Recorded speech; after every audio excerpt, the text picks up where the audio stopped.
Hey guys, it's Smith. This is SAT Prep Unit 2A, and we're going to talk about coordinating conjunctions. If we get to the SAT and we see a question that looks like this, it would say something to the effect of identify the error in the following sentence. The sentence reads, because of the heavy rains, the clogged storm drains, and the saturated ground, the water rose quickly in and around our house. The correct answer is actually C for this question, and I'm about to tell you why.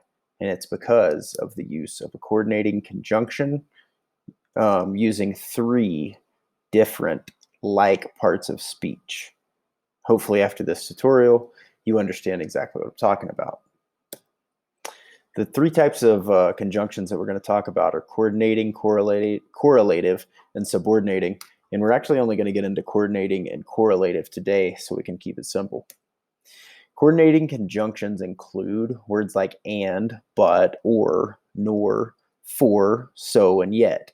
Like I said earlier, we use these to join two or more like parts of speech. So think nouns, such as things, verbs, such as actions, adjectives, adverbs, prepositional phrases. Correlative conjunctions actually do the same thing, except for they must work as a pair, and that those pairs go neither nor, either or, both and, not only, and but also. So as you could see in an example a couple slides from now, correlative conjunctions only work with each other. Let's look at a coordinating conjunction for a simple sentence. On Turkey Day, we ran and pushed people aside to get to the cafeteria. As you can see from the sentence, we have two different verbs, ran and pushed.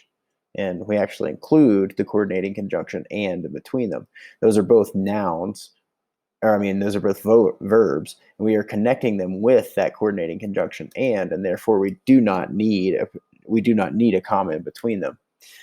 We could add a couple of nouns to this sentence, such as women and children, and we still wouldn't need a comma to make a complete sentence that is written well. On dinner day, we ran down the hall and pushed women and small children aside to get to the cafeteria. In our next example, we're going to look at a sentence using correlative conjunctions. At the sight of the circus tent, Chris wondered if anyone else had a fear of clowns and if anyone noticed his lips quivering. Chris wondered two different things: if anyone had a fear of clowns and if anyone noticed his lips quivering. As you can see, we've connected this using the correlative conjunction or the coordinating conjunction and. If we were to use the correlative conjunction or, we would also need to add the word either in order to make it a complete sentence. At the sight of the circus tent, Chris wondered either if anyone had a fear of clowns or if anyone noticed his lips quivering. Third type of rule we're gonna see in these types of questions, and the one that was actually on the original example of this slideshow, is that when you join three or more like parts of speech together, a comma is always necessary. Look at our example. For Fred's bar mitzvah, we received a waffle iron, a jigsaw puzzle, and a pony. There are three different items: an iron, a puzzle, and a pony. Because of our rule for coordinated conjunctions, we are going to use commas always. The next example I have to look at has to do with connecting adjectives.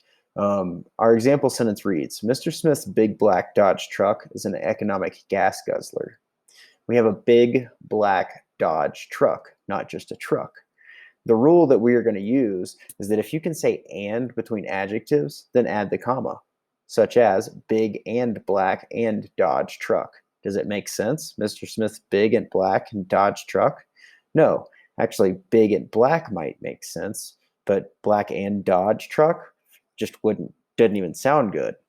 So the sentence should read, Mr. Smith's big, comma, black Dodge truck is an economic gas guzzler. Remember, if you can say and between adjectives, then add the comma. Big and black, big comma black.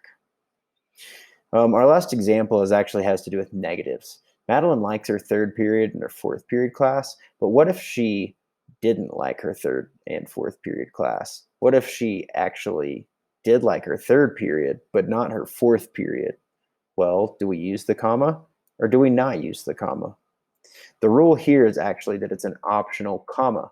If you choose to write it as Madeline likes her third period but not fourth period class, that's acceptable. It's also acceptable to put a comma smack dab in between third period and the coordinating conjunction but. That's going to be our lesson for today, and this is Unit 2A of our SAT prep lessons.